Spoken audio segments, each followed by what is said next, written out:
नमस्ते दोस्तों, कैसे हैं आप सब। उम्मीद करती हूँ कि आप सब बहुत अच्छे होंगे। तो मेरे हॉरर स्टोरी के एक नए एपिसोड में आप सभी का स्वागत है। तो चलिए कहानी आज स्टार्ट करते हैं। सिरोही गांव के बीचों बीच एक बहुत बड़ा पीपल का पेड़ था, जिसके चारों ओर चबूतरा बना हुआ था। चबूतरा काफ़ी पुराना था और कई जगहों से उखड़ा हुआ था, जिनके अंदर से छोटी छोटी ईंटें बाहर झांकती हुई प्रतीत हो रही थी। चबूतरे के कुछ 25 से 30 मीटर गोलाकार परिधि में कांटेदार तारों की एक बाड़ लगी थी, जिस पर कुछ बोर्ड टंगे थे जिन पर लिखा था प्रवेश निषेध है। इन तारों पर हालांकि जंग लग चुका था। कई जगह तारों पर कलावे और नारियल भी बंधे थे। ऐसा लगता था मानो किसी ने पीपल की दुनिया शेष दुनिया से अलग बना दी हो। और अचरज की बात यह थी कि बाड़ के अंदर सूखे पत्तों के अंबार लगे थे, लेकिन बाड़ के बाहर एक भी सूखा पत्ता नहीं दिख रहा था। गांव के कुछ घरों के मुंह पीपल के पेड़ की तरफ थे, लेकिन जो भी घर पीपल के पेड़ के सम्मुख था, सभी जीर्ण शीर्ण और सुनसान पड़े थे। गांव के बीच में यहाँ किसी ऐसे साम्राज्य का राज था जहाँ कोई भी जन साधारण जाने से कतराता था। देवकी ठाकुर, जो कि सिरोही गांव का दामाद था, 60 साल पहले जब वो यहाँ आया था तो उस समय पीपल के चारों ओर बाड़ नहीं बनी थी। बस लोगों ने वहाँ जाना वैसे ही निषेध कर रखा था। एक दिन देवकी ठाकुर को उसके ससुर ने बताया कि तुम गांव के किसी भी चौपाल पर चले जाना, चाहे किसी भी जाति वर्ग की क्यों ना हो, लेकिन बीच वाली चौपाल पर मत जाना। जब देवकी ठाकुर ने पूछा कि ऐसा वहाँ क्या है, तो ससुर ने उत्तर दिया, वहाँ अतृप्त आत्माओं का निवास है। आज से लगभग 120 वर्ष पहले ही से यह चौपाल जनसाधारण के लिए बंद है। देवकी ठाकुर को कुछ हंसी सा आ गई, जिसके कारण उसके ससुर ने उसे घृणित नज़र से देखा। देवकी ने कह दिया कि वह वहाँ कभी नहीं जाएगा, लेकिन मन में जिज्ञासा ने उफान ले लिया था।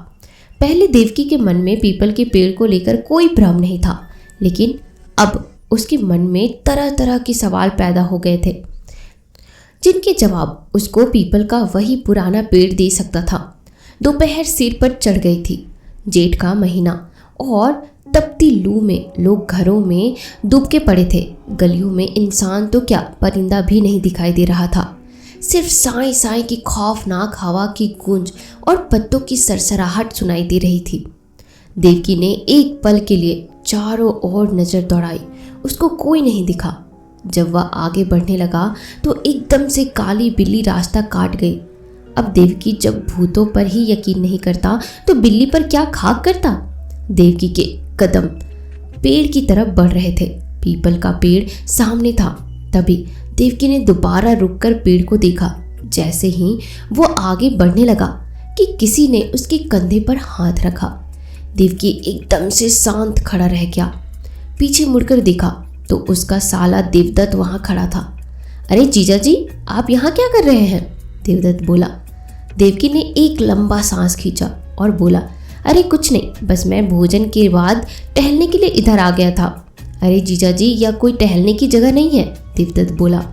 मुझे सामने पीपल का पेड़ दिखा तो सोचा थोड़ी छाया में आराम कर लूं। देवदत्त ने अपनी बाहों को सुकोड़ ली। अरे जीजा जी, यहाँ कोई आता जाता नहीं है। पीपल का यह पेड़ बरसों से वीरान पड़ा है। ऐसा क्यों? देवकी ने उत्सुकता से पूछा। तब देवदत्त बोला, जीजा जी, इसके बारे में मैं आपको घर चलकर बताऊंगा। यह समय और स्थान दोनों उचित नहीं है। देवकी अपने साले देवदत्त के साथ दोबारा हवेली पर आ गया। घर पहुंचकर देवदत्त अपने कार्यों में लग गया, लेकिन देवकी के मन की जिज्ञासा शांत नहीं हो रही थी। देवकी शाम के समय हवेली की दूसरी मंजिल पर चढ़ गया, जहां से पूरा गांव साफ साफ दिखता था। पीपल का पेड़ उसके ससुर की हवेली के ठीक पीछे की तरफ एक गली छोड़कर था। देवकी ने हवेली की खिड़की खोलकर देखा, किंतु खिड़कियां बाहर से मोटी मोटी लोहे की प्लेटों से ढकी थी। पूरी हवेली की खिड़कियों का यही हाल था, जिसका कारण भी पीपल का पेड़ रहा होगा। देवकी निराश होकर नीचे आ गया। तभी कुछ देर बाद देवदत्त वहां आ गया। तब देवकी ने देवदत्त से पीपल के पेड़ के बारे में पूछा। तब देवदत्त बोला, रात्रि भोजन करने के बाद मैं आपको पीपल के पेड़ की सारी कहानी बतला दूंगा। ठाकुर परिवार में सबने रात्रि का भोजन कर लिया। देवकी अपने कमरे में आ गया और देवदत्त का इंतजार करने लगा। कुछ समय बाद देवदत्त भी वहां आ गया और देवकी को पीपल के पेड़ की कहानी सुनाने लगा। आज से करीब 120 वर्ष से भी पहले की बात है, जब सिरोही गांव बसा भी नहीं था। उस समय हमारे परदादा सुमेर प्रताप सिंह जोधपुर से यहाँ पर आए थे। उस समय यहाँ आसपास घना जंगल था और यहाँ की ज़मीन जंगल के बीचों बीच थी, जिसकी वजह से कोई यहाँ बसेरा नहीं करता था। हमारे परदादा जी ने यहाँ पर ज़मीन खरीदी और पीपल के इस पेड़ से कुछ ही दूरी पर मकान की नींव रखी। काफ़ी मशक्क़त के बाद भी मकान की नींव तक तैयार नहीं हो पा रही थी। कभी कभी मकान बनाने वाले मजदूर बीमार हो जाते तो कभी खुदाई में सांप निकल जाते। मजदूर भी अब काम करने से हिचकिचा रहे थे। एक दिन परदादा जी के सपने में एक 7 फुट लंबा प्रेत आया, जो कि पीपल की टहनियाँ पकड़कर झूल रहा था। तभी परदादा जी ने देखा कि स्वप्न में ही मजदूर काम पर लगे हैं और प्रेत जोर जोर से हंस रहा है। तभी प्रेत ने कुछ मजदूरों पर पानी छिड़क दिया, जिससे वो बीमार हो गए। कुछ देर बाद प्रेत ने अपने बालों को उखाड़ा और उनके सांप बन गए, जिससे मजदूर भयभीत हो गए। तभी परदादा जी की आंख खुल गई। रात के करीब 2 बजे थे, लेकिन परदादा सुमेर की आंख नहीं लगी। रात भर वही दृश्य उनकी आंख में घूमता रहा। सोचते सोचते ब्रह्म बेला का समय हो गया। ब्रह्म मुहूर्त में दैव्य शक्तियाँ जागृत हो जाती है, इसलिए उनके मन से सवालों का वेग शांत हुआ और तब कहीं 4-4:15 बजे उनकी आंख लगी। तड़के उठकर दैनिक क्रियाओं से निपटकर सुमेर प्रताप सिंह पीपल के वृक्ष के पास आए और बड़े ध्यान से उसको देखने लगे, किंतु यह वृक्ष भी एक सामान्य वृक्ष की भांति प्रतीत हुआ। आज तो मजदूर काम से जवाब ही दे चुके थे, क्योंकि एक मजदूर की रहस्य तरीके से मौत हो गई थी। उसके मुंह में काफ़ी सारे पीपल के पत्ते ठूसे हुए थे, जिसकी वजह से उसका दम घुट गया था। कई दिनों तक सुमेर प्रताप सिंह को वहीं एक झोपड़ी बनाकर रहना पड़ा। अचानक एक दिन अमावस की रात को 12:30 बजे के करीब उनकी आंख खुल गई। तभी उनको किसी पेड़ की डाली चरमराती हुई सुनाई दे रही थी, जैसे कोई डाली पर बैठकर झूल रहा हो। घनी काली अंधेरी रात थी। झोपड़ी के 3 तरफ घना जंगल और एक तरफ अंधेरा सा समुद्र खाली स्थान नजर आ रहा था। सुमेर प्रताप सिंह का पूरा परिवार, जिनमें छोटे बच्चे भी शामिल थे, इस घास फूस की झोपड़ी में सोया हुआ था। सुमेर प्रताप सिंह ने उठकर दिया जलाया और झोपड़ी के दरवाजे के स्थान पर लगी लकड़ियों के बंडल हटाए और बाहर आ गया। आवाज़ आनी बंद हो चुकी थी। तभी उनकी नज़र पीपल के पेड़ पर गई, जो कि अंधकार में एक बड़ा सा काला प्राणी प्रतीत हो रहा था। सुमेर प्रताप सिंह को लगा कि शायद कोई जंगली बंदर पेड़ पर झूल रहा हो। ऐसा सोच जब वो जाने लगा तो उसको पीपल पर कई हलचल सुनाई दी। कौन है वहाँ? सुमेर प्रताप सिंह बोले। पीपल के पेड़ से दबी सी आवाज़ आई, मैं हूँ घासी। सुमेर प्रताप थोड़ा डर गए और बोले, घासी? कौन? मैं इस जगह का मालिक हूँ, आवाज़ ने कहा। लेकिन ये जगह मैंने खरीदी है, इसलिए इसका मालिक अब तो मैं हुआ, सुमेर प्रताप सिंह आंसर दिए। मैं 300 सालों से यहाँ रह रहा हूँ, आवाज़ ने उत्तर दिया। सुमेर प्रताप सिंह फिफर कर बोले, मनुष्य की आयु तो 100 वर्ष से भी कम होती है। तुम झूठ बोल रहे हो। मैं मनुष्य नहीं हूँ, मैं एक प्रेत हूँ, आवाज़ ने कहा। तभी दिए की रोशनी में 8 फुट ऊंची आकृति पीपल के पेड़ से आती हुई दिखाई दी। सुमेर प्रताप सिंह के पैरों की तली से जमीन खिसक गई थी, क्योंकि उस आकृति का चेहरा बहुत भयानक और पैरों तक का सफ़ेद लिबास था। सुमेर प्रताप सिंह के मुंह से जोर की चीख निकल पड़ी, नहीं! तभी सारे परिवार के सदस्य जाग गए और बाहर आकर देखा सुमेर प्रताप सिंह बेहोशी की हालत में पड़े थे। उनकी हाथ से दिया गिरकर झोपड़ी के बगल में गिरा था और पूरा झोपड़ा धूम करके जल उठा। झोपड़ी कुछ ही पलों में जलकर राख हो गई। संयोग से पूरा परिवार बाहर आने की वजह से बच गया। जब सुमेर प्रताप सिंह के मस्तिष्क पर पानी की बूंदों से छिड़काव किया गया तो उनको होश आ गया। उन्होंने घर वालों को कुछ बताने की कोशिश की, लेकिन कुछ बताया नहीं, क्योंकि घर के सदस्यों में बच्चे भी थे जो पहले से ही काफ़ी डरे हुए थे। सारी रात खुले आसमान के नीचे गुजरी। सुमेर प्रताप सिंह का सारा रुपया पैसा आग की भेंट चढ़ गया था। अब उनके पास जमीन के इस टुकड़े के अलावा कुछ भी नहीं बचा। चाहकर भी वे इस जगह को छोड़ नहीं सकते थे। सुमेर प्रताप सिंह ने घर के कुछ वरिष्ठ सदस्यों को प्रेत वाली बात बताई तो सब थोड़ा डर गए थे। सुमेर प्रताप सिंह ने पीपल के पेड़ से कुछ मील दूर पड़ाव डाला, लेकिन प्रेत उनका पीछा छोड़ने वाला नहीं था। प्रेत ने घर के सभी सदस्यों को सपने में आकर परेशान करना शुरू कर दिया। तब सुमेर प्रताप सिंह ने थक हार कर एक पंडित जी से सारी व्यथा सुनाई। पंडित जी ने सुमेर प्रताप सिंह के साथ जाकर पीपल के पेड़ को गौर से देखा और वहीं पर हवन सामग्री मंगवाकर हवन शुरू कर दिया। पंडित जी ने पीपल के पेड़ से 1 किलोमीटर की परिधि में 5 देवियों की प्रतिष्ठा करवाई। पूर्व में नंदा देवी, अग्निकोण में रक्तदंती, नेत्र त्रयंकोण में भीमा देवी, पश्चिम में ब्राह्मणी और उत्तर में शाकंभरी देवी की स्थापना करवाई। इस प्रकार 5 मंदिर पंचकोण के भीतर केंद्र में पीपल का पेड़ बंध गया। ठाकुर सुमेर प्रताप ने यथाविधि कार्य संपन्न करवाकर प्रेत को पीपल के पेड़ में ही बांध दिया था। अब ठाकुर साहब के पास आजीविका का कोई साधन नहीं रहा। धीरे धीरे ठाकुर साहब ने कुछ जमीन बेच दी, जिस पर सिरोही गांव बसा। कुछ काल बीत जाने पर ठाकुर साहब की खोई हुई प्रतिष्ठा पुनः मिल गई थी, लेकिन पीपल का प्रेत पूरे बदलाव को अपनी आंखों से देख रहा था। वो चाहकर भी किसी गांव वाले को तंग नहीं कर सकता था। लोग पीपल के पेड़ के नीचे भी आराम कर सकते थे, लेकिन प्रेत बंधन के कारण लाचार था। कुछ अरसे बीत गए। गांव वाले खुशी से आजीवन यापन कर रहे थे। गांव के आसपास की अधिकतर जमीन ठाकुर साहब ने खरीद ली थी, इसलिए उनकी गांव में बड़ी प्रतिष्ठा थी। कालांतर में ठाकुर परिवार प्रेत को भूल गया था। विकास की ऐसी आंधी चली जिससे जंगल काटे गए, जिसकी वजह से गांव की रक्षक देवियों रक्तदंतिका, भ्रामरी और भीमा देवी के स्थान भी विकास की भेंट चढ़ गए। अब गांव की रक्षा करने वाली देवियां ही जब खंडित हो गई तो प्रेत की कुछ पीढ़ियां खुल गई।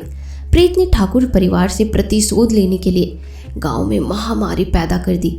अब गांव में महामारी का आतंक था। अवैध जगह में कब्जे का कारण बताकर देवी के अन्य स्थानों को भी पहले ही नष्ट किया जा चुका था। अब गांव से दैवीय शक्तियों का पहरा लगभग समाप्त हो गया था। ठाकुर परिवार के लोगों ने भी धोक पूजन बंद कर दिए थे। प्रेत के प्रकोप से गांव में लोग महामारी के कारण मरने लगे। वर्षा ना होने से फसलें सूख रही थी। गांव में पशु और मानव मरने लगे। गांववासी अब पलायन को मजबूर थे। 3 अमावस बीत जाने पर और गांव वालों की बलि से प्रेत और शक्तिशाली हो गया था। अब वह लोगों को सीधा ही तंग करने लगा था। अब सभी गांव वाले इस प्रकार भयभीत होकर ठाकुर के द्वार गए और उनसे यह प्रेत का राज और उपाय पूछने लगे। आगे क्या हुआ यह जानने के लिए इस कहानी को पूरा अंत तक जरूर सुनिएगा। गांव वाले जब प्रेत का राज जान लेते हैं तो ठाकुर साहब से कहते हैं कि अब आप ही हमारा मार्गदर्शन करें। ठाकुर साहब जल्दी जल्दी काम निपटाकर पंडित जी से मिलने के लिए जाने लगते हैं, लेकिन अब प्रेत को आभास हो जाता है कि उसका जानी दुश्मन उसे दोबारा बंधन में करने के लिए तैयार हो गया है। तो प्रेत भी ठाकुर साहब के साथ तांगे पर सवार हो जाता है। हालांकि प्रेत किसी को भी दिखाई नहीं देता। पंडित जी का घर दूर होने के कारण रात हो जाती है। अब प्रेत तांगे से उतरकर इंसान का रूप बनाकर ठाकुर साहब के तांगे के सामने आ जाता है। कौन हो भाई, क्या चाहिए? ठाकुर साहब बोले। मैं तो एक राहगीर हूँ, तनिक थोड़ा सा आगे जाना है, छोड़ देना बाबूजी, प्रेत बोला। ठाकुर साहब उसे तांगे में बिठा लेते हैं। तब ठाकुर साहब प्रेत से पूछते हैं कि तुम्हारा क्या नाम है। तब प्रेत कहता है उसका नाम घासी है। तब ठाकुर साहब कहते हैं मैंने यह नाम पहले भी कहीं सुना है। तब ठाकुर साहब प्रेत से उसके बारे में पूछते हैं। तब प्रेत कहता है कि एक समय था जब उसका भरा पूरा परिवार था। मेरी पत्नी का नाम राम भंजनी था, जो कि जिंदगी भर भगवान का नाम लेकर कार्य करती रही। हमारा घर जंगल के एक छोर पर था। मैं एक जमींदार के खेतों में नौकरी करता था। कर्ज इतना ज़्यादा था कि पूरा दिन काम करने के बाद भी 2 रोटी नसीब नहीं होती थी। नई नई शादी हुई थी। एक दिन जमींदार पैसे लेने मेरे घर आया और मेरी पत्नी को देखा, जो कि बहुत ही सुंदर थी। जमींदार ने मुझसे कहा कि वो एक रात के लिए राम भंजनी को उसके हवाले कर दे तो वह उसका सारा कर्ज माफ़ कर देगा। मुझे बहुत गुस्सा आ गया और मेरी जमींदार के साथ वहाँ झड़प हो गई। जमींदार को अब अपने अपमान का बदला भी लेना था। एक दिन मैं किसी काम से बाहर गया था और राम भंजनी घर पर अकेली थी। जमींदार के आदमी पहले से घर पर नज़र गड़ा कर रखते थे, तो उस रात जमींदार हमारे घर पर आ धमका। रात तो अंधेरी ही थी। दरवाजे पर सांकल बजाई तो मेरी पत्नी ने अंदर से आवाज़ दी, कौन है? तो ठाकुर के एक माहिर आदमी ने मेरी आवाज़ निकालकर कहा, मैं हूँ। तब राम भंजनी ने दरवाज़ा खोल दिया। जमींदार और उसके आदमी झट से अंदर घुस गए। 2 आदमी बाहर खड़े हो गए। आसपास कोई और घर भी नहीं था। मेरी पत्नी चीखती चिल्लाती रही, लेकिन उन निर्दयी लोगों ने उसको नोचने में कोई कसर नहीं छोड़ी और अंत में सभी उसके साथ जबरदस्ती करके झोपड़ी को आग के हवाले कराए। जब सुबह के समय मैं घर आया तो देखा घर के स्थान पर राख और जले हुए अवशेष पड़े हैं। राम भंजनी भी पूरी तरह से जलकर भस्म हो गई थी। लेकिन मैंने घर के बाहर जमींदार के घोड़ों के टाप छपे हुए देख लिए। मेरा खून खौल उठा और मैं तुरंत तलवार लेकर जमींदार के घर पहुंच गया। लेकिन जमींदार पहले ही तैयारी करके बैठा था। उन्होंने मुझे सिपाहियों के हाथों वहीं बंदी बनवा दिया। जमींदार की राजा के साथ मित्रता थी, अतः फैसला उसके हक में लिया गया। ऊपर से जमींदार को इज्जतदार आदमी बताकर उसकी बेइज्जती करने के जुर्म में 100 कौड़ों की मार अलग पड़ी। मेरे मन में प्रतिशोध की भावना थी, इसलिए मैं वहाँ से आ तो गया, लेकिन मेरी आत्मा मुझे धिक्कारने लगी। मुझे नगर से भी निकाल दिया गया। तब मैं एक पीपल के पेड़ के नीचे बैठकर विश्राम कर रहा था, लेकिन मन में इंतकाम की ज्वाला धधक रही थी। प्रेत की कहानी बताते बताते ही चालक बोल पड़ा, पंडित जी का घर आ गया है। प्रेत की कहानी को सुनने के पश्चात ठाकुर साहब बहुत शोकित थे। उनको कहा, हमें अभी कुछ काम है, लेकिन आपकी सारी कहानी जरूर सुनेंगे। प्रेत कहने लगा, मुझे भी इसी गांव में थोड़ा काम है, बस वो निपटा कर आता हूँ। जाते समय आपके साथ ही चल पड़ूंगा। ठाकुर साहब अनुमति दे देते हैं। अब पंडित जी तो मंदिर में रहते हैं, तो प्रेत तो वहाँ प्रवेश नहीं कर सकता था। प्रेत वहाँ से जाने का नाटक करता है और ठाकुर साहब भी मंदिर में बने पंडित जी के घर के दरवाजे पर सांकल देते हैं। कौन है? पंडित जी बोले। मैं हूँ सुमेर प्रताप सिंह। ठाकुर साहब बोले। पंडित जी उठ गए। ठाकुर सुमेर प्रताप सिंह? जी। पंडित जी ने दरवाज़ा खोला और बड़े प्रेम से ठाकुर साहब को अंदर आने को कहा। और कहो, कैसे हो ठाकुर साहब? ईश्वर की दया से सब ठीक है पंडित जी, लेकिन एक संकट आ गया है। मैं जानता हूँ ठाकुर साहब, ये संकट तो आना ही था ना, वरना आपके चरण यहाँ कैसे पड़ते? ठाकुर साहब कुछ शर्मिंदा हुए। पंडित जी बोले, चलो कोई बात नहीं, मुझे भी कल जानकारी मिली थी कि सिरोही गांव में अनहोनी घटित हो रही है, सो मैं आपका कल ही से इंतजार कर रहा था। ठाकुर साहब ने पूरी बात विस्तार से पंडित जी को बताई तो पंडित जी कुछ विचलित हुए, क्योंकि दैवीय प्रभाव गांव से बिल्कुल खत्म हो चुका था। बड़ी मुश्किल से हवन यज्ञ कर सप्तसती की महाशक्तियों को और बीज शक्तियों को पंडित जी ने पंचकोण पर स्थापित किया था। पंडित जी बोले, मुझे कुछ अनुष्ठान करना है, इसलिए मैं चैत्र शुक्ल अष्टमी के दिन ही आपके गांव आऊँगा। मेरे पास अब दूसरा कोई साधन नहीं है, लेकिन तब तक आप सरसों के कुछ दानों को ले जाओ और पीपल के पेड़ के चारों तरफ बिखेर देना। प्रेत पेड़ से बाहर नहीं आ पाएंगे। ठाकुर साहब को पंडित जी रात वहीं रुकने की पेशकश करते हैं, लेकिन ठाकुर साहब कहते हैं कि मुझे जल्द से जल्द गांव पहुंचना है ताकि और कोई ना मरे। तब पंडित जी कहते हैं, इन दानों का प्रभाव केवल एक पखवाड़े मतलब 15 दिन तक रहेगा, उसके बाद प्रेत बंधन मुक्त हो जाएगा। लेकिन तुम चिंता मत करना, एक पखवाड़े के बाद ही महाअष्टमी है और मैं पहले ही वहां उपस्थित हो जाऊंगा। पंडित जी ठाकुर साहब को विदा करने के लिए मंदिर से बाहर आने लगते हैं तो देखते हैं सामने तांगा खड़ा है, उसमें एक व्यक्ति पहले से ही बैठा है। तब ठाकुर साहब से पंडित जी पूछते हैं, आपके साथ यह तीसरा व्यक्ति कौन है और मंदिर में क्यों नहीं आया? तब ठाकुर साहब कहते हैं, यह एक राहगीर है, अकेला था इसलिए हमारे साथ हो लिया, रास्ते में उतर जाएगा। तब पंडित जी कहते हैं, यह नहीं उतरेगा, यह कोई और नहीं बल्कि वही प्रेत है। पंडित जी के इतना कहते ही ठाकुर साहब अवाक रह जाते हैं। जब पंडित जी ने बताया कि तांगे पर बैठा यह व्यक्ति कोई और नहीं बल्कि प्रेत है तो ठाकुर साहब के पैरों तले जमीन खिसक गई। लेकिन ये व्यक्ति तो पिछले कई घंटे से हमारे साथ है, ठाकुर जी के मुख से निकल पड़ा। तब पंडित जी बोले, अगर तुम आज यहाँ से चले गए तो ये प्रेत तुम्हें जिंदा नहीं छोड़ेगा। तब ठाकुर साहब बोले, पंडित जी इसका कोई तो तोड़ निकालिए। पंडित जी ने गहरी सांस ली और बोले, यह प्रेत अब अधिक शक्तिशाली हो गया है, लेकिन इसने हमें अभी तक मारा क्यों नहीं? ठाकुर साहब घबराहट में बोले। तब पंडित जी ने बताया, रात 12 बजे के बाद इनकी शक्ति सक्रिय होती है, इसलिए तुम बचे हुए हो। ठाकुर जी की तो पहले से ही सिट्टी पिट्टी गुम हो चुकी थी। अब प्रेत से बचने का कोई रास्ता पंडित जी ही निकाल सकते थे। तब पंडित जी ने कहा, ठाकुर जी मैं आपको सिद्ध किया हुआ नीलवर्णी माँ तारणी तारा का एक अद्भुत यंत्र देता हूँ जो कि अति दुर्लभ है।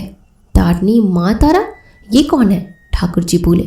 तब पंडित जी कहते हैं, तारणी सारा संसार रूपी भाव सागर से पार लगाने वाली अद्भुत शक्ति है। स्वारूढ़ा नीलवर्णा चतुर्भुजी अत्यंत भयानक स्वरूपी शिव के ऊपर प्रत्यालीढ़ मुद्रा में शमशान वासिनी तारा भक्तों का सभी प्रकार से हित करने वाली है। थोड़ा शांत तो हुआ, लेकिन विपदा जब सामने खड़ी हो तो रोंगटे अपने आप खड़े हो जाते हैं। ठाकुर जी के मन का भी यही हाल होता है। ठाकुर जी ने पंडित जी से अभिमंत्रित सरसों के बीज और सिद्ध यंत्र साथ लिया और पंडित जी से विदा लेकर तांगे की तरफ आ गए। तांगे पर प्रेत पहले से ही बैठा था। आपने भी बहुत समय लगा दिया ठाकुर साहब, प्रेत बोला। ठाकुर जी लिए तो जान चुके ही थे। अब वह चुपचाप तांगे पर बैठ गए ताकि प्रेत यह भाप ले कि उसका रहस्य उजागर हो चुका है। फिर क्या, दोनों चलते गए। रास्ते में प्रेत ने ठाकुर साहब जी से बहुत सारी चीजें जानने की कोशिश की जो पंडित जी ने बताया था, लेकिन ठाकुर साहब को तो सब कुछ पहले से ही पता था। उन्होंने अपना मुंह तक नहीं खोला। लेकिन जैसे ही 12 बजे प्रेत अपने रूप में आ गया और वह ठाकुर साहब को परेशान करने की खूब कोशिश करने लगा। लेकिन ठाकुर साहब के पास तो अभिमंत्रित सरसों बीज और सिद्ध किया हुआ यंत्र था जिससे उनकी जान की रक्षा हो सकती थी। प्रेत ने बहुत कोशिश की ठाकुर जी को क्षति पहुंचाने की, लेकिन वह कामयाब नहीं हुआ। और ऐसे ही करते ठाकुर जी अपना घर पहुंच गए और जैसे पंडित जी ने बताया था कि वह अभिमंत्रित सरसों बीज को पीपल के चारों तरफ छिड़क दे, और उन्होंने वही किया। उसके बाद प्रेत फिर से बंधन में बंध गया और वह अब फिर से गांव वालों को परेशान नहीं कर सकता था। और 15 दिन जैसे पूरा हुए उससे पहले ही पंडित जी गांव पर पहुंचे। फिर उन्होंने पूरी तंत्र और सिद्धि से हवन करवाई, पूजा करवाया और फिर से पहला शक्तिशाली दैवियों को वहां पे स्थापित किया, जिसकी वजह से फिर से प्रेत बंधन में बंध गया और वह गांव वालों को परेशान नहीं कर सकता था। अब गांव वाले फिर से खुशहाल जिंदगी जीने लगे। अब फिर से सब कुछ नॉर्मल हो गया। तो इस तरह से यह कहानी यहीं समाप्त होती है। आपको यह कहानी कैसी लगी मुझे कमेंट सेक्शन में ज़रूर बताइएगा और साथ ही आप अगर हमारे चैनल पर नए हो तो हमसे जुड़ने के लिए इस चैनल को अभी ही सब्सक्राइब जरूर कीजिएगा। मिलते हैं नए एपिसोड में नए कहानियों के साथ।